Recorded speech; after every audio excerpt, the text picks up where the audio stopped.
साथियों, तो मैं आप लोगों को बता रहा था कि गांधी जी ने साइमन कमीशन चले जाओ का आंदोलन चलाया। अंग्रेज हमारे लोगों को रिप्रेजेंटेशन देना चाहते थे, क्योंकि अंग्रेज ऐसा सोचते थे कि अकेले ट्रांसफर ऑफ पावर में ब्राह्मणों को सत्ता ट्रांसफर नहीं करनी चाहिए। वो ऐसा मानते थे, क्योंकि वो भारत की अंदरूनी जाति वर्ण व्यवस्था को जानते थे। तो जब ऐसा उन्होंने स्टैंड लिया तो गांधी जी ने इसके विरोध में साइमन चले जाओ का आंदोलन शुरू किया, हमारे लोगों को अधिकार ना मिले इसके लिए।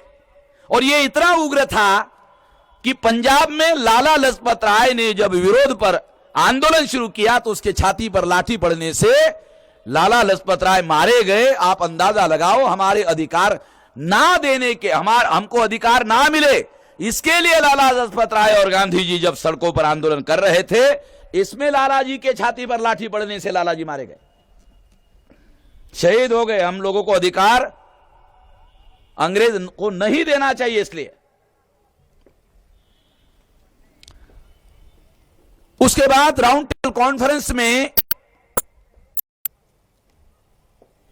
बाबा साहब अंबेडकर और गांधी जी का संघर्ष हुआ और मुद्दा प्रेजेंटेशन का था। दस्तावेजी प्रमाण है, बाबा साहब अंबेडकर ने कहा कि हमको अलग रिप्रेजेंटेशन चाहिए। गांधी जी ने कहा हिंदू समाज का विभाजन होगा। बाबा साहब अंबेडकर ने उदाहरण देकर गांधी जी के मुंह पर कहा, आप कहते हो विभाजन होगा, तो क्या आप यह कहते हो कि विभाजन नहीं है? केवल जातियों का ही विभाजन नहीं है, अस्पृश्यता और स्पृश्यता का भी विभाजन है। जब गांधी जी के मुंह पर इस बात को प्रमाण के आधार पर बताया तो अंग्रेज गांधी जी की तरफ देखने लगे। गांधी जी कोई इसका कोई जवाब है क्या? तो गांधी जी के पास कोई जवाब तो था नहीं।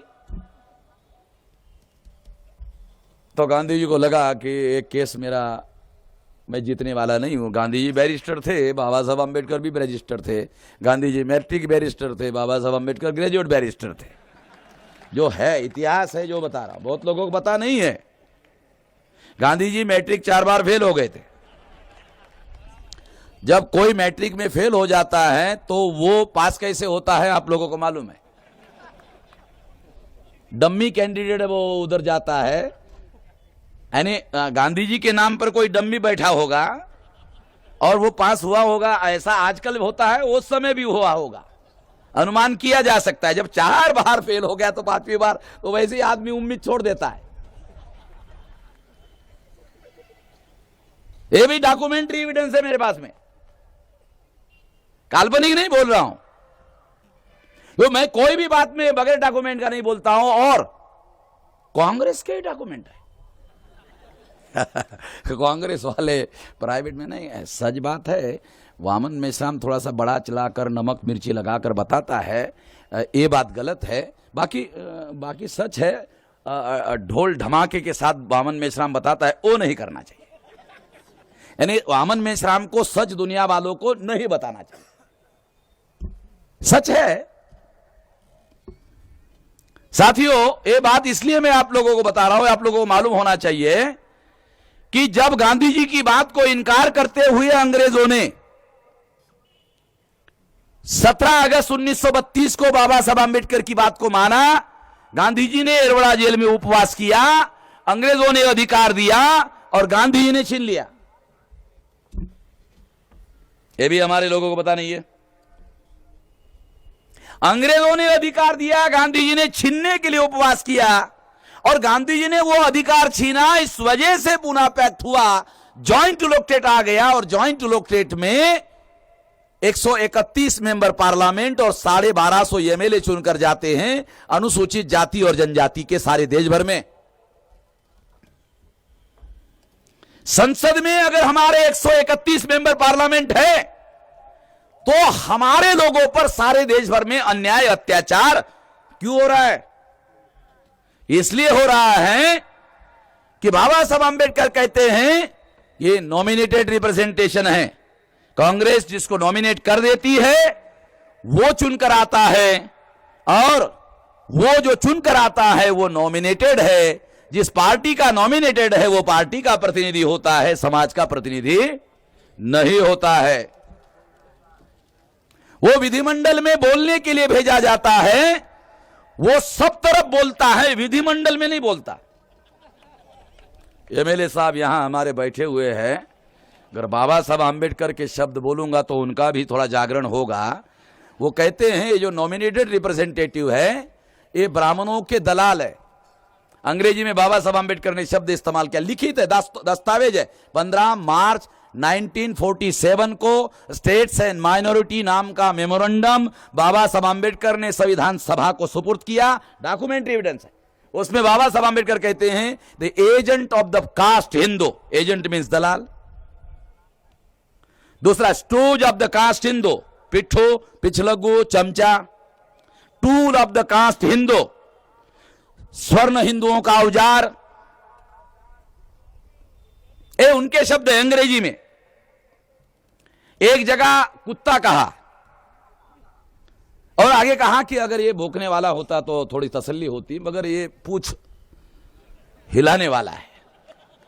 भौंकने वाला होता तो थोड़ा सा हमारी तरफ से भौंकता, तो भौंकता जिसके ऊपर उसको थोड़ा डर लगता कि साला पटरा नहीं काट भी जाएगा, भौंक रहा है तो कल काटेगा भी, तो थोड़ा हमको तसल्ली होती। मगर ये भौंकने वाला भी कुत्ता नहीं है।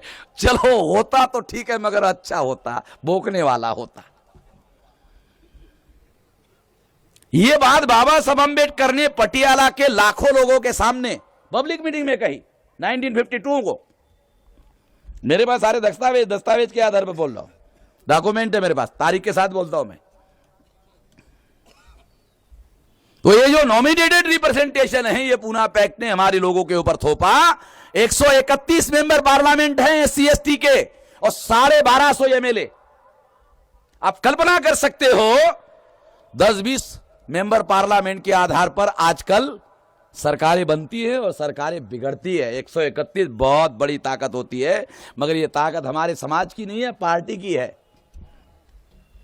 ये सत्ता भी उनके ही नियंत्रण में है, उन्होंने ही नियंत्रण की। बाद में ये पूना पैक्ट, जॉइंट इलेक्टेड का जो पूना पैक्ट है, ये आदिवासियों पर लागू कर दिया गया। जब आदिवासियों को 5वीं और 6ठी अनुसूची लागू कर दी गई और 5वीं और 6ठी अनुसूची के अनुसार जब आदिवासी अपने इलाके में स्वायत्त शासन उनको लागू होगा और आदिवासियों को अपने इलाके में राज करने का अधिकार होगा, जब यह अधिकार बहाल किया गया तो यह अधिकार का फायदा आदिवासियों को नहीं होना चाहिए, इसलिए पूना पैक्ट आदिवासियों को भी लागू कर दिया गया। पता नहीं आदिवासियों को, आदिवासियों ने पूना पैक्ट की डिमांड नहीं की थी। 14 अगस्त 1947 को जब ब्राह्मणों ने षड्यंत्र करके पाकिस्तान बनाया, ब्राह्मणों ने बनाया, मुसलमानों को बदनाम किया। मेरे पास डॉक्यूमेंट है और मैं किताब लिख रहा हूं, सारा डॉक्यूमेंट लाता हूं। अगले साल बड़ा किताब जो है पब्लिश हो जाएगा, सारा डॉक्यूमेंट्री एविडेंस के आधार पर। और इस तरह से आदिवासियों पर भी पूना पैक्ट लागू करके उनके भी रिप्रेजेंटेशन के अधिकार को, रियल रिप्रेजेंटेशन के अधिकार को वंचित कर दिया गया और आदिवासियों को मिलने वाली सत्ता को उससे भी वंचित कर दिया गया। उस सत्ता पर भी उन्होंने कब्जा कर लिया। फिर उसके बाद में 1935 सेकंड इंडिया एक्ट पास हुआ। 37 में प्रोविंशियल गवर्नमेंट का चुनाव हुआ। जितने राज्यों में कांग्रेस को बहुमत मिला, सभी राज्यों के मुख्यमंत्री ब्राह्मण। कितने लोगों को पता है? किसी को पता नहीं है। 37 में गांधी जी के सामने सभी राज्यों के मुख्यमंत्री ब्राह्मण। तब भी हमारे लोगों की आंखें नहीं खुली। अदर बैकवर्ड क्लासेस के लोग गांधी जी को अपना मसीहा और महात्मा मानते थे।